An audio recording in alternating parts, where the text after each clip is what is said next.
박한슬이라고 하고요. 잠시만요. 우선 이제 간사 소개를 제가 개인적으로 한번 드려보겠습니다. 아마 많이 궁금하셨을 거예요. 도대체 약사가 왜 서울시 의사회관에 와서 이런 얘기를 하고 있지? 저도 좀 궁금합니다. 아마 약사 중에 서울시 의사회관에 들어온 사람이 아마 저밖에 없지 않을까 생각도 드는데요. 우선 저는 차이과대학교 연합대학을 졸업했고요. 그 다음에 연세대학교에서 통계로 석사를 받았습니다. 그리고 지금은 그 줄리파마 그룹의 GP랩이라는 곳에서 메디컬 라이터, 의학적인 글쓰기를 담당으로 하는 그런 일을 하고 있고요. 그 전에는 그 칠곡경북대병원에서 이제 약제부 약사를 잠깐 했었고, 그리고 이제 뭐 서울특별시에서 미래서울 전략회의라고 하는 그런 어떤 청년들을 불러서 자문하는 뭐 이런 것도 했었는데, 여기 앉아서 제 얘기를 조금 드리면 이해가 빠르실 것 같아요. 저는 이제 일단 저는 약사고요. 그러다 보니 좀 이제 의료나 이런 데에서 많이 글도 쓰고 이런 걸 시작했는데, 그 박지용 대표님이 저를 오늘 불러주신 이유는 이건 것 같아요. 제가 이런저런 것들을 굉장히 많이 하고 있습니다. 이제 조금 있다가도 제가 잠깐 라디오를 한번 다녀와야 될 것 같은데, 제 KBS 라디오에서 이제 고정 게스트로 계속 지금 이제 1년 반 정도 됐군요. 하고 있고, 그 다음에 KBS 시사 프로라든지 MBN 경제 프로, 그 다음에 YTN에서도 왼쪽 하단을 보시면 이제 그 김은 교수님이 보실 겁니다. 그래서 그때 둘이서 이렇게 대담을 했었고, 네, 뭐 아무튼 지금은 좀 그렇게 되셨죠. 네, 그리고 이제 뭐 3프로TV나 이제 지구원연구소 같은 뭐 이런 두 촬영도 많이들 나왔었는데, 사실 이런 방송 활동보다도 사실 제가 오늘 드리고 싶었던 얘기는, 네, 제가 책을 쓰고 글쓰기를 통해서 이 모든 것들이 시작됐다. 유지영 의원님도 비슷한 말씀을 해주셨는데, 제가 2020년에 이런 책을 처음 냈고요. 그 다음에 21년, 22년 해서 총 책 3권을 냈는데, 그 노후를 위한 병원은 없다라는 책이 저한테는 제일 좀 소중한 책인 것 같습니다. 이게 이제 우리나라 의료 정책과 2020년에 있던 의사 파업에 대해서 좀 포괄적으로, 사실 저는 지금 개인적으로 제가 약사 일을 하고 있지 않기 때문에 특별히 그런 약사의 이해관계에 별로 동의를 하지 않아서, 좀 나중에 내가 늙어서 아플 때 나는 의료 서비스를 좀 받고 싶다는 생각이 있습니다, 저는. 근데 그럴 거면은 이렇게 하면 안 되잖아요. 그래서 그런 얘기를 좀 담은 책을 썼었고요. 그 다음에 뭐 중앙일보나 주간조선 같은 이런 데서 글을 쓰게 됐었는데, 오늘 제가 여러분께 소개해드리고 싶은 거는 그래서 5가지입니다. 그래서 4가지입니다. 첫 번째는 상대가 왜 다른 사람 말에 좀 귀를 기울일까 라는 걸 좀 말씀을 드리고 싶고, 두 번째는 그럼 어떻게 말해야지 상대에게 닿을 수 있을까, 그리고 세 번째는 좀 제가 썼던 것들 기준으로 예시로 한번 들어서 어떻게 하면 되는지를 보여드릴 것 같고요. 마지막에 네 번째로 제가 추천한 책, 이상한 정상가족이라는 책을 좀 소개를 드려보고 마지막 질의응답하고 맞춰보려고 합니다. 근데 상대가 왜 다른 사람 말에 귀를 기울일까라든지 이런 것들을 얘기 드리기 전에요, 커뮤니케이션이라는 걸 먼저 한번 말씀을 드리면 좋을 것 같아요. 커뮤니케이션이라는 말을 들어보신 분이 계실까요? 뭐 그냥 커뮤니케이션 한다 이런 얘기는 많이 하는데, 사실은 이게 한 100년이 넘은 되게 근본 학문 중에 하나입니다. 그래서 보통은 근데 이게 100년이 넘었다, 그다음에 뭐 프로파간다라든지 이런 얘기를 하면은 이거 이런 거 아니냐. 이게 나치 독일의 요제프 게벨스라는 분이 계셨죠. 선동은 한 문장 한 줄로도 가능하지만 그걸 반박하려면 수십 장의 문서의 증거가 필요하다. 이런 얘기 한번 들어보셨을 거예요. 그런데 제가 이 인용을 참 좋아하는 이유가요, 이게 거짓말이거든요. 이런 말을 한 적이 없습니다. 그러니까 이 인용 자체가 그 자체로 약간 네, 이 문장을 좀 대변해주는 그런 걸 좋아하는데, 실제로 커뮤니케이션이라는 건요, 이 오른쪽 그림을 한번 보시면 좋을 것 같아요. 그래서 우리가 그 대화를 할 때 그냥 이렇게 대화를 한다고 생각하고 글을 쓰고 이렇게 생각을 하지만, 사실은 이걸 쪼개서 보시는 게 맞습니다. 그래서 SMCRE라고 해가지고 커뮤니케이션도 모델화를 할 수가 있어요. 그래서 제 정보원, 센더 아니면 소스가 무엇인지, 그 다음에 메시지가 어떻게 되는지, 그 다음에 어떤 채널로 나가는지, 그 다음에 듣는 사람이 누군지, 마지막으로 어떤 효과를 기대하는지, 이런 것들을 따져서 얘기를 해야 되는 거지. 예를 들어서 이제 아까 이주영 의원님께서도 좋은 말씀을 해주셨죠. 이제 내가 분노를 담아서 정말 솔직한 감정을 담아서 의사들한테 썼다. 이거는 이 페이스북이라는 메시지에 정말 잘 맞는 매체를 사용하신 거잖아요. 그쵸? 그런데 제가 만약에 무슨 글을, 뭐 중앙일보에 글을 쓰는데 거기 그런 식으로 쓰면은 그거는 매체에 맞지 않는 방식의 말하기죠. 그래서 이런 것들을 종합적으로 좀 고려를 해서 말해야 된다라는 건데 요걸 너무 딱딱하게 뭐 진짜로 이 커뮤니케이션 수업 교양하듯이 하면 아무도 안 들어줄 거기 때문에 저는 요걸 좀 풀어서 설명하는 식으로 말씀을 드려볼게요. 첫 번째입니다. 그 상대가 왜 다른 사람 말에 귀를 기울일까? 혹시 고민해 보신 적이 있으세요? 왜 말을 들을까요? 네. 보통 잘 그냥 하니까 듣지. 지금도 제가 지금 떠들고 있으니까 듣잖아요. 근데 요거를 사실은 저희가 청자가 생각하는 기대 효과를 한번 고려를 해볼 필요가 있습니다. 뭔 말이냐면요. 우리 사회에서는 이 청자가 왜 지금 내 얘기를 듣고 있어야 되는지에 대해서 기대 효과를 별로 고려를 안 하고 말을 하세요. 사람들이. 무슨 말이냐면 이 왼쪽 그림은 제가 그냥 인터넷에서 찾아서 가지고 나온 건데 그 교장 선생님 훈화 말씀 이런 거 많이 들어보셨죠? 그러면 사실 아무 맥락도 없고 목적도 없고 그냥 교장 선생님이 하고 싶은 말씀을 길게 하시잖아요. 근데 그냥 듣고 있어요. 왜? 교장 선생님 하시니까 그냥 내가 저 사람 말을 들어야 되는 입장에 처했으니까 듣는 거예요. 그쵸? 그럼 일상적인 생활에서 어떻게 하냐? 요 오른쪽은 이제 연예계 빠른 연생 족보 객고인 거라는 뭐 그런 짤을 가져왔는데요. 네, 빠른 연생들이 이렇게 족보를 파괴하고 있다라고 하는데 저희도 보통 일상에서 만나면 몇 살이세요? 형, 네, 동생 아니 오빠, 누나, 형 이렇게 하잖아요. 이렇게 하고 시작을 하는 거예요. 저희는 한국 사회에서 거의 모든 커뮤니케이션이. 그래서 야씨 형이 말하는데 너 안 듣냐? 그럼 들어야 되잖아요. 그러니까 이런 식으로 우리가 커뮤니케이션의 필요성을 너무 그런 위계의 서열에 따른 들어야 되는 걸로 바꿔서 사용하려고 하고 있기 때문에 이건 당연히 커뮤니케이션 비용은 낮추죠. 좋습니다. 그런데 전략적 말하기 능력을 키우는 데는 되게 안 좋은 방식이에요. 그쵸? 그래서 그런 얘기를 좀 해보려고 한 거고요. 그러면 이 위계 서열 말고 상대는 그럼 왜 내 말을 원래 같으면 내 말을 들으려고 할까? 생각해보면 정말 두 분의 사진을 가져왔는데 이렇게 붙여놓으니까 좀 갑자기 죄송스럽긴 하네요. 네, 왼쪽은 이제 롤 게임을 하시는 분들이 계실지 모르겠는데 거기 이제 프로 게이머 중에 전 세계적으로 가장 잘 성과를 내고 계시는 페이커라는 선수이시죠. 이분은 이제 아우라가 있으신 분이죠. 그래서 갑자기 지금 제가 여기서 이런 얘기하지 말고 여기 페이커가 서 있다 생각해보세요. 그러면 다 듣죠? 왜? 이 사람 아우라가 있고 매력이 내가 알고 싶은 사람이니까. 그러니까 듣는 거예요. 첫 번째로. 두 번째는 차은우 씨죠. 오른쪽. 네. 저기 이제 여기 이렇게 제가 서서 이렇게 얘기를 한다면 차은우 씨가 얘기하는 거에 대해서는 집중도가 많이 달라질 수밖에 없잖아요. 그쵸?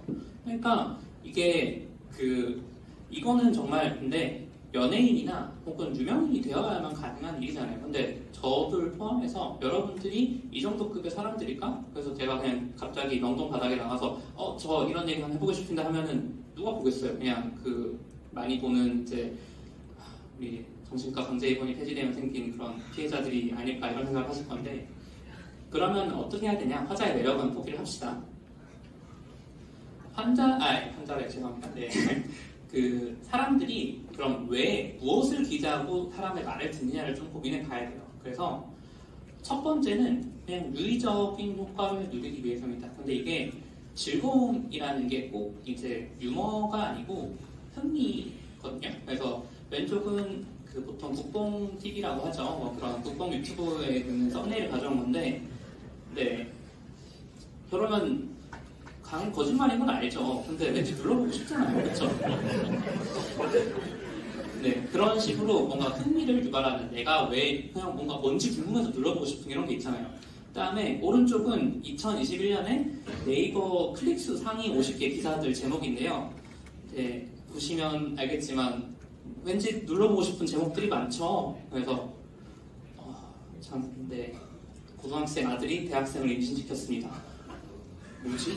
너무 궁금하잖아요. 그냥 이런 거는 눌러보게 되는 거예요. 그래서 커뮤니케이션 과정에서 상대가 내가 이 커뮤니케이션에 참여했을 때 뭔가 즐거움을 느낄 것 같다라는 걸 주면은 사람들이 귀를 기울입니다.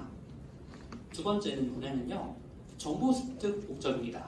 그래서 왼쪽에 이제 한 가지 갈래는 실생활 정보거든요. 그래서 예를 들어서 내가 지금 당장 뭐 여자친구가 집에 놀러 온대요. 그래서 요리를 해야 돼. 난 요리를 하나도 할 줄 몰라요. 그러면 백종원 레시피를 찾아보죠. 그런 것들은 내가 그냥 정보를 습득하려는 명확한 목적이기 때문에 그냥 찾아보는 거예요. 비슷하게 뭐 건강이라든지 뭐 살림 정보, 투자, 법률, 뭐 리뷰 같은 거 이런 것들은 그냥 정보만 얻으면 된다는 생각 때문에 그냥 찾아봅니다. 그런 사람들이 보는 거고, 그럼 반대로 그냥 교양 목적으로 어떤 걸 찾아보는 사람들이 있어요. 과학에서라든지 철학이라든지 뭐 예술, 시사, 해외 뭐 소식, 동향 이런 거, 아니면 인문학 이런 거 찾아보잖아요. 이거 교양이란 걸. 근데 이 좀 고려를 하셔야 되는 게, 이런 교양을 찾는 사람들이 정말로 좀 깊은 수준의 정보 획득을 하려는 게 아니고, 이분들이 원하는 거는 얘기거리예요. 무슨 말이냐면, 내가 예를 들어 오늘 저녁에 술 한잔 하러 가요. 그래서 야, 나 오늘 서울시 의사관 갔는데 거기 가니까 이주영 의원님 마셨더라. 나는 그러면 얘기를 할 거리가 있는 거잖아요. 그러니까 이런 거를 만들어주는 거예요. 그래서 예를 들면 뭐 과학이나 건강이나 이런 거면, 최근에 뭐 정혜원 선생님 같은 분들이 참 많이 이슈를 타시고 있죠. 저속노화, 가속노화 이런 것들에 해가지고. 근데 그러면 야, 그 술을 먹는 게 전두엽을 면도칼로 긁어내는 거랑 같은 말이래. 이런 얘기 하고 싶잖아요. 친구한테 얘기를 하고 싶잖아. 그런 얘기거리를 만들어줘야 되는 거예요. 그냥 단순히 정보만 던지는 게 아니고 그런 것들을 고려해서 해야 되는데, 제가 얘기를 도대체 왜 하냐? 사람들이 의료정책의 얘기를 왜 들어야 돼요? 우리 서울시 의사회장님도 잠깐 실명을 언급 안 하셨지만 저는 바깥 사람이니까 얘기를 해볼게요. 네, 일단 대표자로서 하시는 분이 왼쪽과 같은 분이시죠. 네, 절대 차은우와 비교해서 외양을 하려는 게 아니고 그냥 이런 분이 하신다. 그런데 저희가 사실 외부 바깥 의사사회 바깥 사람이 그 이면택 회장님에 대해서 잘 아시는 분은 없죠. 네, 그러면 이 사람은 페이커도 아니고 차은우도 아니에요. 그러면 기본적으로 이 이면택 회장님에 대해서 우리가 주목할 이유는 없다는 거죠. 화사 측면에서. 두 번째로 청자가 기대하는 효과 측면에서도 의료 정책에 대한 얘기를 들을 이유가 없어요. 잘 고민해보면 그렇거든요. 우리가 예를 들어서 아니 갑자기 뭐 포괄수까지 늘리면은 지금 의료질이 떨어진다 이런 얘기 막 해요. 이게 아까 여기에 어디에 해당을 할까요? 이게 실생활 정보예요? 교양 목적인가? 그러니까 이거를 상대방이 왜 이걸 들어야 되는지를 목적을 만들어야 된다는 거예요. 이거 안 하고 그냥 지금 필요한 거야, 의료가 지금 필요한 거야 하면 너네는 들어야 돼. 누가 듣냐고요. 그래서 이런 얘기를 하는 거예요. 이런 것들을 고려해서 말씀을 하셔야 된다는 거예요. 두 번째는 어떻게 말해야지 상대에게 닿을 수 있을까인데, 제일 먼저 고민해야 되는 게 상대가 어디까지 알고 있나라는 걸 해야 되는 거예요. 그래서 이런 얘기 해봅시다. 포괄수가제가 대폭 확대되면 앞으로 의료의 질은 하락할 수밖에 없습니다. 여러분, 큰일 났습니다. 그러면 일반 사람들은 그게 무슨 말이에요? 하죠? 그 포괄수가제라는 게요, 그 수가를 행위당 책정하다가 행위를 포괄로 그냥 돈을 한 번에 줘버리면 행위를 덜 하게 됩니다. 그러면 의료의 질이 떨어질 수밖에 없잖아요. 라고 막 설명을 해요, 신나서. 근데 환자분들은 도대체 수가가 뭐야? 수가란 말 의료계 바깥에서 안 씁니다, 여러분. 놀랍죠? 근데 저 수가가 문제다, 이제 의료계 어르신들도 그런 얘기를 많이들 하시고 당연한 얘기인데, 바깥에서는 수가가 뭔지를 몰라요. 그러면 이때를 노려서 정치인들이 무슨 말을 하시냐? 국민들의 의료비 부담이 줄어든다는 의미입니다. 그러면 좋은 거 아니에요? 그러면 아닙니다. 지금도 심평원이 줄 돈을 삭감하고 안 주고 있어서 지금도 의료비는 적자를 보고 있습니다. 반박을 잘한 것 같죠? 근데 심평원이 뭔지 몰라요. 그리고 한 번 더 나아가서 나라에서 돈을 준다고 병원에? 그게 뭐야? 나라에서 왜 돈을 줘? 진짜로 모릅니다. 여러분들이 그 예방의학 시간에 이런 걸 배우잖아요. 의료 정책 이런 거 할 때 의대에서 다 배우죠. 약대에서 이런 거 비슷한 걸 배웁니다. 사회학학이라고 해서 배우니까 아는 거지, 보통 사람은 여기에 대해서 아무런 이해가 없어요. 그러니까 상대가 어디까지 아는지를 알고 말을 해야 되는데 그걸 모르고 얘기하면은 알아듣지 못하는 거죠. 이런 정말 극단의 이런 정책들, 최근에 하는 정책들 이런 얘기를 했을 때. 그래서 너무 답답해서 이거를 좀 배경 지식을 좀 설명을 해보자 해서 노후를 위한 병원은 없다는 책을 써봤는데 별로 안 팔리더라고요, 저는. 네. 그러면 이제 다른 좀 구체적인 방법을 좀 얘기를 해봅시다. 사람들이 왜 말을 듣냐? 첫 번째, 그러니까 사람들의 어떤 인지적 특성을 한번 고려를 해보자는 거예요. 첫 번째는 인지적 종결, 시간 아직 괜찮죠? 네. 네. 인지적 종결 욕구라는 인지과학적인 개념이 있습니다. 이건 뭐냐면 사람을 화나게 하는 방법은 두 가지가 있습니다. 하나는 말을 하다가 마는 것이고 두 번째는 뭔지 아시죠? 이거는. 근데 이게 왜 화가 나는지 한번 생각을 해보셨어요? 우리가 특히나 여기는 의사와 의대생분들이 계신 좀 말씀을 편하게 하자면 여기는 인지적 역량이 희소한 자원이라고 써놨습니다. 이게 사람들이 그 생각을 못해요. 그래서 흑백 논리의 오류 이런 거 들어보셨죠? 논리적 오류잖아요. 근데 이게 정말로 몰라서 흑백 논리로 생각하는 게 아니에요. 어떤 분들은. 무슨 말이냐면 내가 그 이상의 복잡한 거를 처리하기가 어려운 거예요. 내 인지 역량으로는. 그러니까 이거면 이거고 저거면 저거지. 이게 뭐 복잡한 이거 모르겠어. 난 이해가 안 돼. 그럼 둘 중에 하나네. 진짜로 그렇게 생각을 하시는 거예요. 그러니까 안 하는 게 아니고 못 하시는 거예요. 근데 그러면 우리가 틀을 잡아주죠. 그래서 사람을 화나게 하는 방법은 두 가지가 있습니다. 하나는 뭐고 하나는 뭡니다. 그러면 딱 깔끔하잖아요. 근데 이게 안 끝나. 그러니까 화가 나는 거예요. 그래서 인지적으로 뭔가 다 끝나는 종결적인 되는 그런 게 있다는 걸 바라야 돼. 이해를 하셔야 되고 그거에 맞춰서 말씀을 하셔야 됩니다. 예를 들어서 의료 정책으로 해볼까요? 소아과 어떻게 해야 되냐? 이런 상황이 있고 저런 상황이 있고 이런 문제가 있습니다. 이거랑 똑같은 거예요. 첫 번째는 말을 하다 말았어요. 그 다음은 뭐야? 어떻게 할 건데? 얘기를 안 해주잖아요, 아무도. 그리고 화가 나는 거죠. 이게 뭐야? 나는 어떻게 해야 되는지 알고 싶어. 그래서 이런 것들을 좀 고려하시면 좋겠고요.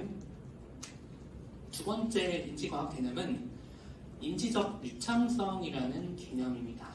이제 오른쪽 그림 보시면 이제 SMCR이 아까 제가 얘기를 드렸죠.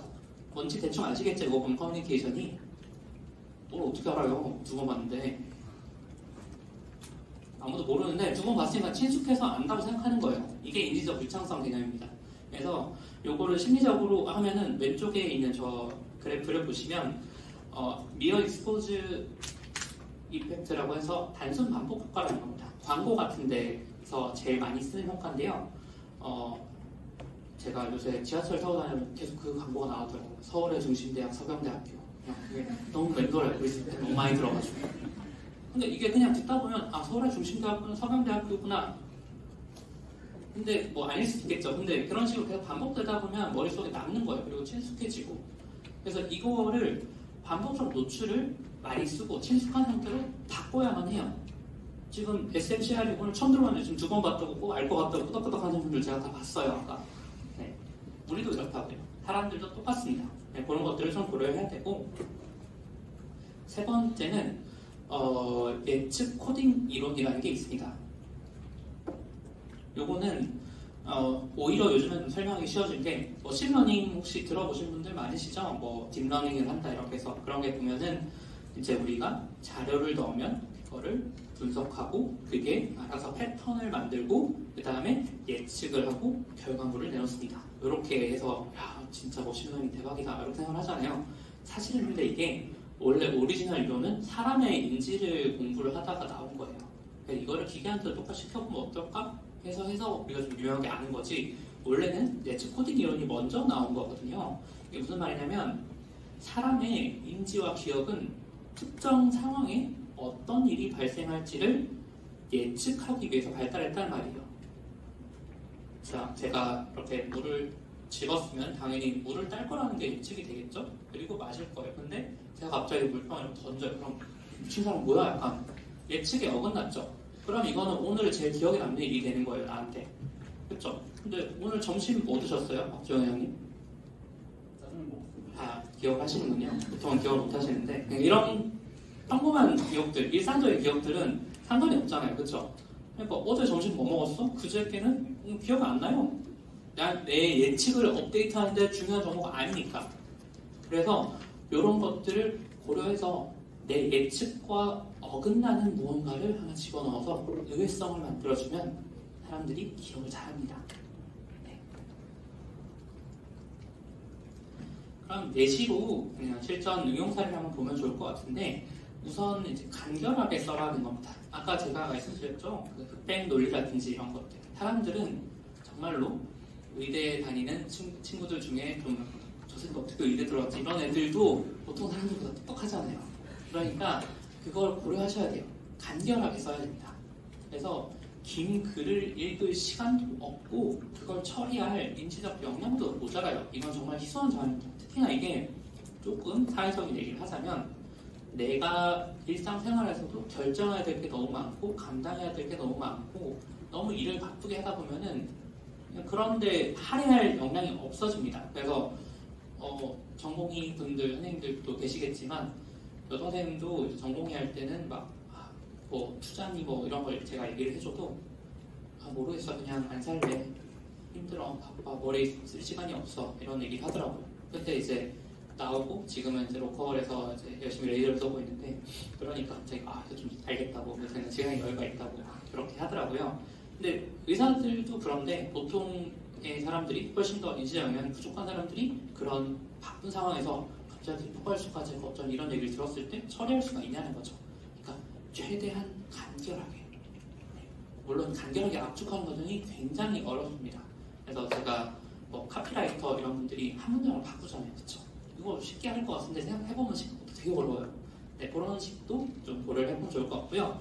이 책은 정말 그 추천 리스트로 하나 할까 하다가 말았던 정도로 좀 디지털 시대에 어떻게 글쓰기를 하면 좀 좋을까 뭐 그런 내용을 담은 건데 그냥 간단하게 쓰라 그런 얘기예요. 그러면 이제 예시로 실전 사례를 한번 보겠습니다. 첫 번째는 시의성 있는 주제를 잡으라는 얘기예요. 왜 시의성을 잡아야 돼요? 얘기거리가 되니까. 무슨 말이냐면요. 예를 들어서 제가 라디오를 한다고 해볼게요. 지금 갑자기 어르신 독감 예방 접종을 해야 됩니다. 이런 얘기를 해요. 오늘 제가 라디오 나가서. 누가 들을까요? 그걸? 지금은 그 시기가 아니고 의미가 없잖아요. 그쵸? 그러니까 그 겨울철에 독감철에 해야지 의미가 있는 거고 아니면 예를 들어서 제가 한 9월, 10월 이때 한창 독감 유행할 때 갑자기 여러분 꽃가루 알레르기가 위험합니다. 이거 의미가 있어요? 그러니까 같은 시기, 같은 정보라도 시기에 따라 정보값이 많이 달라지거든요. 그래서 만약에 내가 어떤 주제에 대해서 얘기를 하고 싶다고 하면은 그 시의성, 지금 뭐가 중요한지 이런 얘기를 좀 하면 좋고요. 예시를 한번 보여드릴게요. 저는 연명의료법이 굉장히 문제가 있다고 생각합니다. 웰다잉법이라는 연명의료 결정법이 도입이 됐는데 보람의 병원 사건 들어보신 분들이 계실까요? 네, 아마 이쪽 공인원에 좀 관심 있는 분들이 계실 테니까 보람의 병원 사건 이후로 이제 임종기 환자를 집에 보낼 수가 없어졌죠. 왜냐하면 의사가 감옥에 가는데 누가 그거 떼줘요. 그래서 그게 계속 방치되다가 연명의료 결정법이라는 게 도입됐습니다. 그래서 그거에서는 이제 DNR을 받았다든지 아니면 가까운 친인척들이 모두 동의한다면 이제 뗄 수 있게 그렇게 연명의료를 중단할 수 있게 해주는 법인데 제대로 안 되고 있습니다. 사실 한 명이라도 반대하면 안 되거든요. 그리고 DNR을 하려고 해도 DNR을 확인하고 수행을 하려면 그 병원에 윤리위원회가 있어야 돼요. 근데 요양병원들은 그런 거 없거든요. 그럼 못하는 거야 그냥 계속 달아오는 거지 뭐. 저는 이런 문제점이 있다고 생각했어요. 근데 이거를 언제 얘기하냐가 중요하겠죠. 그래서 첫 번째로는 최근에 요양병원에도 임종실을 설치하도록 하는 법이 발효가 됐습니다. 그래서 300병상 이상의 요양병원에는 저런 걸 하도록 되어 있고 두 번째는 5월은 또 가정이 다르죠. 네, 그래서 요양병원 방문하시거나 고향 가시는 분들이 많아요. 그러면 이런 얘기도 한 번쯤은 친척들 사이에 나온단 말이에요. 그럼 이제 갑자기 오랜만에 이제 친척들 모여가지고 어버이날이랑 모였어요. 그래서 우리 그 아버님도 이제 조금 골골하시는데 이런 거 좀 염두에 둬야 되지 않냐? 요즘에는 임종실이 생긴대. 그리고 이게 사실은 DNR 같은 거 해놔야지 그런 거 좀 덜 할 수 있대. 이렇게 얘기할 수 있잖아요. 그러니까 이런 시의성을 여러분들이 직접 만들어 주셔야 됩니다. 두 번째는 비유를 적극적으로 사용하라는 거예요. 제가 아까 계속 얘기를 했죠. Beer is good theory 이펙트라고 같은 걸 반복하면 계속 친숙하게 느끼고 왠지 아는 것 같은 이런 느낌이 든다고. 그래서 비유를 쓰면요 친숙하고 익숙한 개념처럼 여겨지기 때문에 좀 이해가 빨라요. 물론 이게 이해한 것 같은 느낌일 수도 있습니다. 네, 그거는 고려를 하셔야 되지만 그래도 안 하는 것보다 네, 비유를 적극적으로 사용하면 되는데요. 예시를 들어볼게요. 요거는 제 첫 번째 책에서 일부를 발췌한 건데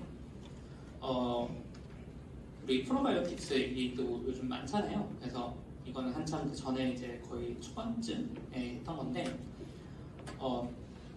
프로바이오틱스의 균주를 설명하기가 너무 어려운 거예요.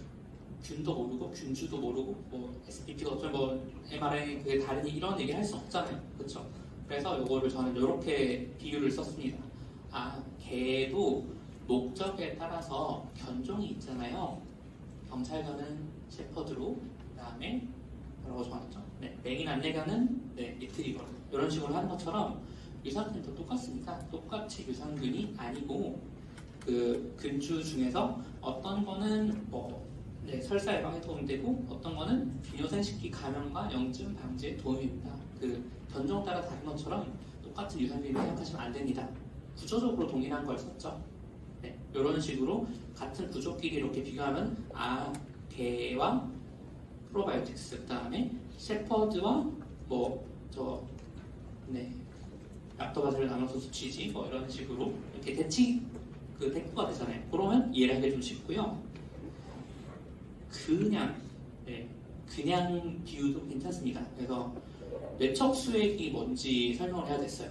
그래서 그 두부 사면 안에 물 들어있잖아요. 그래서 이게 물 넣는 이유가 마르지 말라고, 그 다음에 부딪혔을 때 좀 덜 깨지라고. 근데 사실은 우리 두개골 속에도 뇌척 수액이 이렇게 들어서 뇌를 잘 잡아주기도 하고 척추 안에도 막 이렇게 있죠. 그래서 흔들리는 거 막아주고. 그래서 원래는 보호 작용만 하는 줄 알았다. 근데 이게 이제 어항도 물갈이 할 때 이렇게 점진적으로 이렇게 빼주는 것처럼 똑같이 이제 글림프계에서 그런 글리파틱 패스웨이 말하는 겁니다. 거기서 이렇게 내적 수액을 갈아주면서 안에 뇌포획물을 청소를 해준다.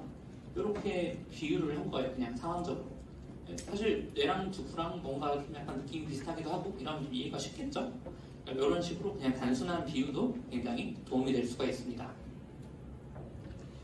다음은 같은 단어를 반복 변주해서 사용을 하는 건데요. 이것도 똑같이 같은 단어를 반복적으로 쓰면 이해가 됩니다. 예시를 보여드릴게요. 이건 중앙일보에서 썼던 글인데요. 그 색깔별로 조금씩 단어를 같은 단어를 계속 반복해서 썼습니다. 그래서 알고리즘이란 단어는 그냥 너무 뻔하게 똑같이 계속 나왔고, 그 다음에 쿠팡 물류 세트로 썼다가 카카오 택시로 썼다가 플랫폼 산업으로 썼다가 플랫폼 기업으로 썼다가 마지막에는 회사로 썼어요. 이러면 그냥 계속 반복되니까 플랫폼 기업에 대해서 나는 뭔가 조금 알 것 같아 라는 착각을 줄 수는 있겠죠. 네. 그래서 파는 것도 이제 중간관리자 단을 똑같이 해서 이렇게 앞 문단과 뒷 문단을 이렇게 이어줄 수가 있습니다. 같은 단어를 쓰면 쉽게 그러면 연결되는 단어처럼 보여요. 우리가 영화라는 것도 사실 가만히 사진 이렇게 돌리면 잔상 때문에 돌아가면서 계속 연결된 것처럼 보이잖아요. 그걸 똑같이 글도 저렇게 이음매를 만들어주면 조금 더 쉽게 읽힌다고 하실 수가 있습니다. 그리고 이제 구조화된 말하기를 하는 건데요. 아까 제가 인지적 종결 욕구 얘기를 했죠. 그 사람을 하나님 하는 방법에 두 가지가 있다 이런 얘기 하면서 똑같이 구조화된 형태의 말하기를 써야 됩니다. 그래서 무슨 말이냐면 이것도 이번에 파업 관련해서 얘기를 했던 건데 세 가지가 있습니다. 첫 번째는 뭐, 두 번째는 뭐고, 세 번째는 뭐입니다. 이런 식의 말하기가 되게 글쓰기도 그렇고 그냥 되게 단순한 건데 이렇게 해주면 이해를 빨리 하세요. 그래서 다시 회상할 때도 좋고요. 예를 들어서 그냥 줄줄이 나열하면 뭐 이런 문제도 저런 문제도 있고 내가 구조화해서 하나 둘 셋 하나 둘 셋 하나 둘 셋 하면 훨씬 이해가 쉽다라는 것을 이해하시면 좋을 것 같습니다. 다음은 아까 예측 코딩 이론 얘기를 잠깐 드렸죠. 그래서 의외성이 있는 내용을 사용하시면 돼요. 얘가 예측하는 것과 다른 것이 났을 때 주목도도 높아지고 그 다음에 기억도 더 오래 갑니다. 예시를 보여드릴게요.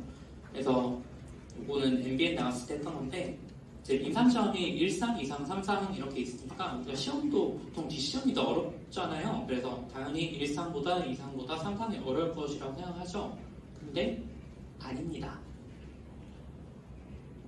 의외잖아요. 왜 그렇지? 그러면 사실은 2상이 가장 성공률이 낮습니다. 이런 식으로 좀 사실 이걸 그냥 플레인하게 얘기하면은 그냥 단순하게 얘기할 수 있어요. 1상은 성공률이 몇 %고 2상은 성공률이 몇 %고 3상은 성공률이 몇 %입니다. 아 그렇군요. 네, 잘 들었습니다. 기억이 안 남잖아요. 그러니까 1, 2, 3 순서인데 2상이 더 어렵습니다. 놀랍죠? 놀라운 거예요. 그러면 이런 식으로 좀 의외성 있는 것들도 넣으시면 좋겠다라는 얘기를 드리고 싶고요. 시간이 6분 정도 나왔을까요? 딱 됐네요. 네. 그래서 제가 추천한 책은 이 이상한 정상가족이라는 책입니다. 원래는 저도 다른 책들을 많이 좀 고민을 했었는데 조선일보에서 이제 작가들한테 책 추천하는 게 있냐 이렇게 5권을 받은 적이 있어요. 그래서 제가 했을 때는 마음 읽기에 도움을 되는 책이라고 해서 뭐 바른 마음이라든지 뭐 이런 5권의 책을 추천한 적이 있는데 처음에는 그 중에 하나를 고를까 생각했습니다. 근데 실전을 생각하면은 저는 이게 나을 것 같아서 이 책을 골라봤고요.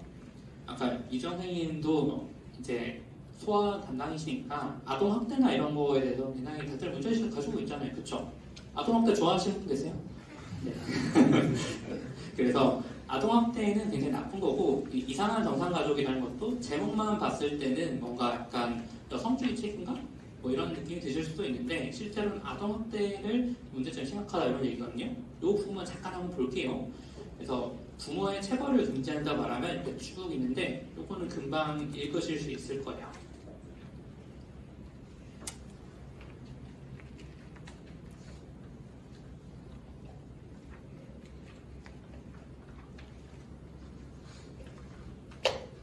좀 읽으셨죠? 네. 그러면 이 대목을 봤을 때 이거 읽고 당연히 뭐 이걸 뭐 나쁜 건가? 당연한 거지? 체벌이 사랑의 매라고 해서 이렇게 용인되어야 되냐? 뭐는 당연한 생각이 들죠. 근데 아동학대는 체벌과 정서적 학대로 나눌 수가 있고요. 체벌은 도구나 신체 등을 이용해서 신체에 고통을 가하는 방법을 말합니다. 그러면 체벌도 다시 직접 체벌과 간접 체벌로 나눌 수가 있어요. 그래서 간접 체벌이라는 게 대단한 게 아니고 야, 너 그럼 안 돼. 가서 무릎 꿇고 손 들고 서 있어. 이것도 간접 체벌이거든요. 이거를 아동학대라고 금지한다고 하면 사람들이 어떻게 여길까요? 좀 이상한, 너무 과한 거 아닌가? 그런 생각이 들 수도 있고 정서적 학대를 예로 들자면 뭐 최근에 주호민 씨도 그런 좀 논란이 됐었지만 학교에서 선생님이 야, 너 시험 너 왜 공부 더 열심히 해? 알았지? 정서적 학대가 될 수가 있다고 하더라고요. 교사 친구들 얘기로는. 그런 것들을 얘기하면 사람들이 당연히 아니 이거 아동학대법 문제가 있다 이상하다 이렇게 생각할 거 아니에요. 당연히. 그 얘기 싹 빼고 직접 체벌 얘기만 했어요. 체벌이라고 적어놓고.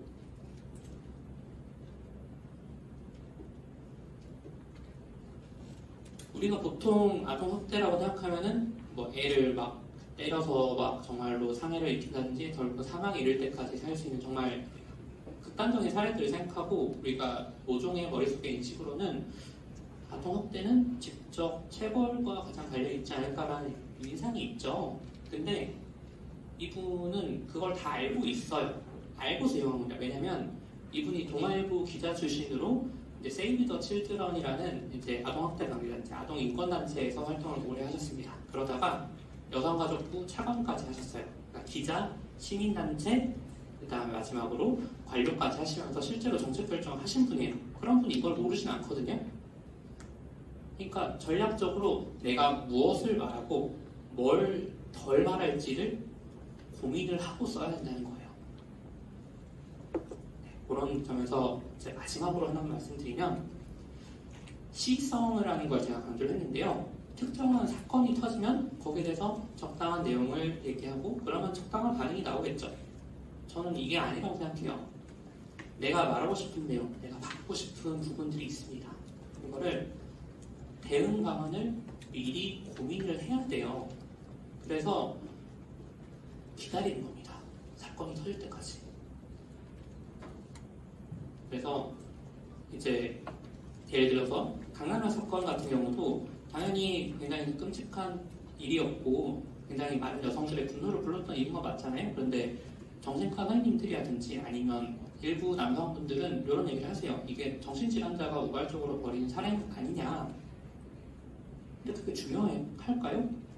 그러니까 계속 기다렸던 거예요. 그냥 특정한 사건 완전히 일치하지 않더라도 비슷하게 쓸 수 있는 사건을 기다린 거예요. 그리고 때마침 그런 안타까운 일이 발생을 했고 그러면 거기서 우리가 미리 대응 방안을 고민했던 걸 한 번에 쫙 쏟아내는 거죠. 그러면 폭발적 반응이 나오고 법까지도 바뀔 수가 있습니다. 저는 이게 나쁘다고 생각 안 해요. 당장 바꾸고 싶은 거 있고 문제가 있고 하고 싶은 게 있는데 이거를 바꾸는 게 중요한 거지 이 계기가 아니면 특정한 사건이 완전히 그 논리적으로 일치하냐가 그렇게 중요하진 않거든요. 결국은 좋은 걸로 바뀌었잖아요. 그렇죠? 네, 그런 것들을 고려해서 저는 저 대응 방향을 미리 고민해주는 거, 특정한 사건이 터졌을 때 갑자기 하는 게 아니고 그런 게 이제 시민단체들, 특히나 이제 박지원 대표님이 말씀하신 공이모 같은 단체들이 할 일이라고 생각을 합니다. 여기까지 제 발표고요. 간단하게 질의응답 하실 거 있으면 진행을 해볼까요? 시간 정확하니까 궁금한 거 있으시면 질문을 해주십시오.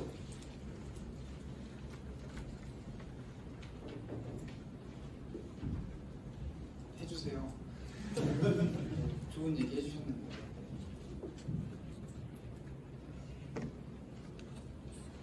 시험 왜 그런지 궁금하지 않으세요? 제가 궁금합니다. 네, 이게 제가 처음 책을 냈을 때가 30살이었거든요. 그러다 보니까 이제 어디 작가라고 가면은 한슬군, 한슬씨 이렇게 얘기를 하시더라고요. 근데 약간 저는 인간 남성은 머리가 느껴지거나 아니면 좀 수염을 길러야지 전문성이 있어 보이는 것 같아요. 저는 둘 다 되고 있는데 네, 그래서 수염을 기르니까 좀 확실히 상대가 갔을 때 대등한 대화 상대라고 할까? 뭐 그런 느낌을 좀 주는 것 같기도 하고 그리고 제가 이렇게 열심히 양복을 빼입고 왔죠. 비 오는 날에 이런 9시 주는 효과도 분명히 있습니다. 바라에 있어서. 그래서 저도 약대 다닐 때 그렇게 너무 이해가 안 갔어요. 왜 약대생들 외양을 단속하지? 내가 머리 양색 좀 하면 어때? 왜 가운 입으라고 이지? 이렇게 생각했는데 환자분들이 정말로 받아들이실 때 아까 제가 말씀드렸듯이 우리나라는 커뮤니케이션 비용을 위계설로 명확히 나온다고 가운 짝 입고 양복 입고 짝 깔끔하게 입는 분들이 말을 하면 환자들이 듣겠죠. 추리닝 입고 얘기하는 의사분들. 네, 질문. 네. 그 채널로 책을 고른 이유가 뭔지 궁금해요. 두 가지 정도 말씀드릴 수 있을 것 같은데요. 첫 번째는 책이 휘발성이 적기도 합니다, 정말로. 네, 그래서 그 발행 비용의 내용도 낮고 내가 아무것도 없어도 책을 쓸 수 있어요. 정말로. 내가 정말 글만 당장에 쓴다면.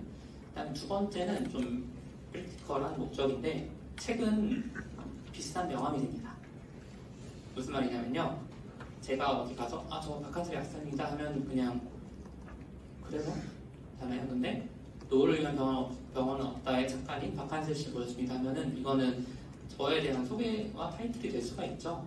네. 그래서 그런 책을 쓴다는 거는 그런 점에서도 장점이 있다라는 걸 말씀드려 돈은 별로 못 봅니다. 책 좀 사주세요. 네. 질문 네. 시의성에 대해서 조금 질문을 드리고 싶었는데 네. 이게 특정 사건에 대해서 대응하는 것보다 미리 기조를 짜놨다가 사건이 발생했을 때 그와 유사하다면 이제 거기서 이제 접근을 해야 되는데 그 내가 원했던 상황이 그대로 나타나기보다는 주로는 그와 비슷한 상황이 일어나고 그에 대한 유사성을 찾아내서 접근하는 게 대부분의 상황일 것 같은데 혹시 그런 유사성을 잡아내는 어떤 개인적인 기준이나 노하우 같은 게 있으신지 궁금합니다. 굉장히 중요한 질문을 주셨는데요. 하나 먼저 말씀을 드리면 요것도 두 가지 정도 말씀드릴 수가 있을 것 같습니다. 첫 번째는 넓게 관련이 있으면 그래도 좀 괜찮아요. 그래서 상위어를 잘 생각을 해보셔야 됩니다. 예를 들어서 가정의 달 아까 제가 말씀을 드렸죠. 가정의 달이라는 게 사실은 되게 너무 넓은 용어죠. 의미가 없잖아요. 근데 가정의 달이니까 그 밑에 있는 하위 부윤과에 있는 얘기는 할 수가 있는 겁니다. 네, 그런 식으로 예를 들어서 뭐 어떤 복지 관련해서 뭔가 이슈가 터졌다. 그러면은 이거 밑에 있는 무언가 뭐 정신질환자에 대한 복지 같은 것도 중요하다. 이런 걸 한다든지 아니면 뭐 네, 그런 식으로 할 수가 있고 두 번째는 이게 참 어려운 거긴 한데 내가 원하는 계기가 딱 안 오잖아요. 그렇죠? 근데 떠들면 또 그런 것보다 해요. 그래서 보통 어떤 문제가 터졌을 때 보통 부정적인 사건이 터졌을 때겠죠? 네, 그런 사건이 터졌을 때 그 부정적인 사건에 대해서 언론에서는 항상 그걸 말해줄 스피커들을 기다리고 있습니다. 그런데 그 내용에 대해서 조금이라도 관련 있는 얘기를 뭔가 한다. 그리고 기존에 안 다뤘던 얘기다라고 하면은 이런 얘기 좀 들어볼까요? 좀 다른 맥락이지만 이렇게 될 수가 있어서 그렇게 생각하시면 좋을 것 같습니다. 네, 질문. 마이크를 주신다네요.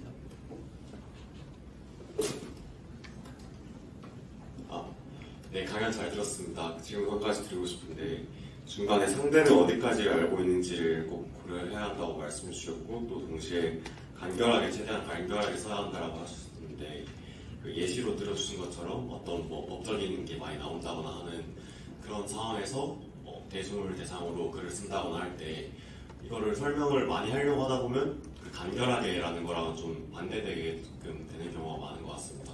그럴 때 혹시 어떤 식으로 하는 게 좋을지 개인적인 경험 공유해 주셨으면 감사하겠습니다.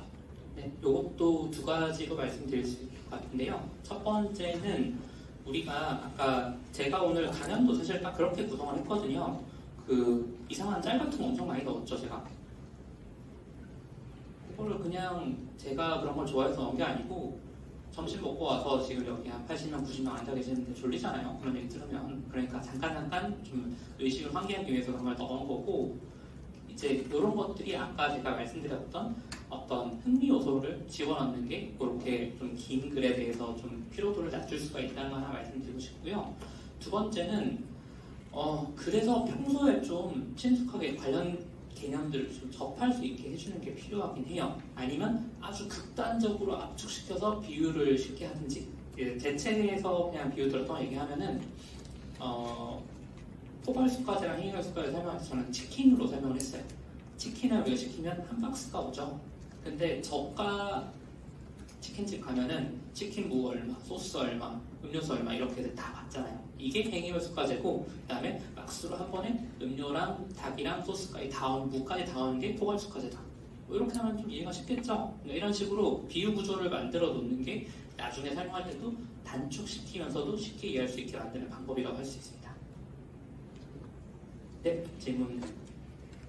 직업을 여러 개 가지셨던데 약사도 하시고 그다음 기자도 하시고 하셨던데 본인은 그럼 궁극적으로 도달하고 싶은 꿈이 뭔지 궁금합니다. 굉장히 어려운 질문 주셨네요. 네. 일단 정정만 한 가지 드리면 저는 기자는 아니고요. 지금은 그냥 메디컬 라이터라고 해서 이제 기업에서 쉽게 말씀드리면 이제 선생님들 어디 병원 가면 팜플렛 같은 거 보시죠? 아니면 영맨들이 와서 막 아이패드 좀 이거 선생님 좀 봐주세요 이렇게 하잖아요. 그 내용물을 제가 만드는 거고요. 그런 것들을 지금 하고 있고 장기적으로 제가 뭘 하고 싶냐는 저도 잘 모르겠습니다. 그래서 이주영 선생님 같은 분들은 선출직의 길로 나아가셨는데 저는 그건 아닐 것 같고요. 제 기준에서 저랑 잘 안 맞을 것 같아요. 그래서 뭔가 그래도 사회에 기여할 수 있는 부분이 있지 않을까? 그렇게 생각을 합니다. 저도 잘 모르겠습니다. 그래서 좀 이것저것 막 한 것도 있고요. 감사합니다. 마지막으로 한 명만 더 받을까요? 두 분이 드셨는데 그럼 둘 다 받을게요.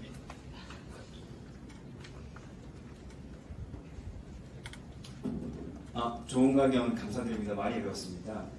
지금은 정보를 전달해 주시는 방향에 대해서 말씀 주셨는데 인지적 역량 부분에 대해서 공감을 많이 했습니다. 저 같은 경우에도 뭐 투자나 사회, 뭐 취미, 예능 다 파악을 하고 싶은데 뭐 띄엄띄엄 전형화해서 파악을 할 시간밖에 안 나고 뭐 그러다 보면 이제 정말 정보 습득 목적 상식적으로 얘기하는 정도밖에 활용이 안 되더라고요.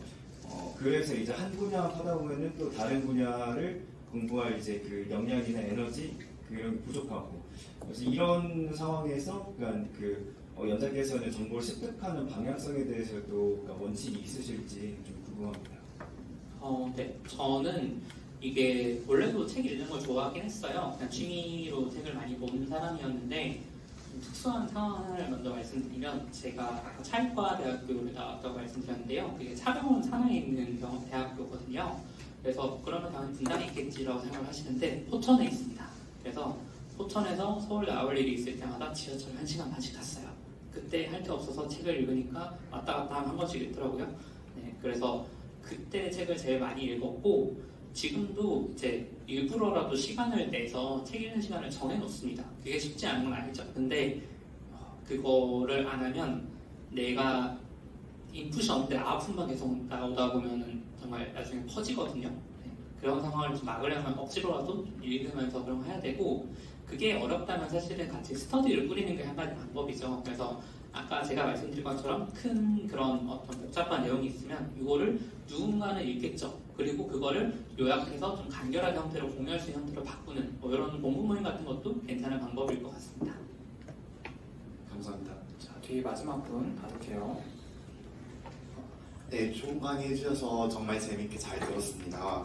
그 책을 추천을 해주시면서 마지막에 무엇을 감추고 무엇을 부각하고 어떻게 썼는지 이런 거를 조금 집중을 해서 읽어보면 좋을 것 같다고 추천해 주셨는데요.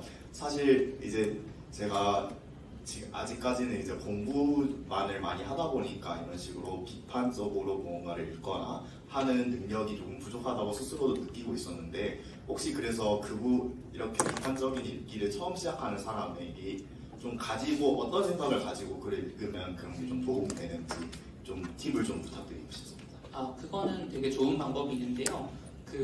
이 사람이 이 말을 왜 하지를 고민을 해보시면 좋을 것 같아요.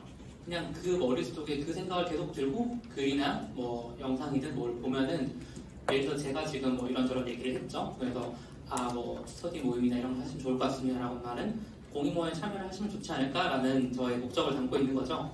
네. 그러니까 이 사람이 왜 무슨 말을 하는지를 좀 고민해보시면 읽으면 여기서는 뭐 이런 걸 하라고 돼 있는데 이거 왜 했지? 이런 목적이구나. 그렇게 하다 보면은 무슨 목적을 달성하기 위해서 이런 글이 쓰여졌고 바꿔 말하면 이 목적을 달성하기 위한 다른 여러 가지 방법들도 있었을 건데 왜 이걸 골랐는지 그리고 왜 이런 내용만 얘기했는지를 파악하시기가 쉬울 거예요. 감사합니다. 네, 지금까지 박한슬 작가님의 강의였고요. 오늘 강조하신 3가지 잘 기억해 주시면 감사하겠습니다.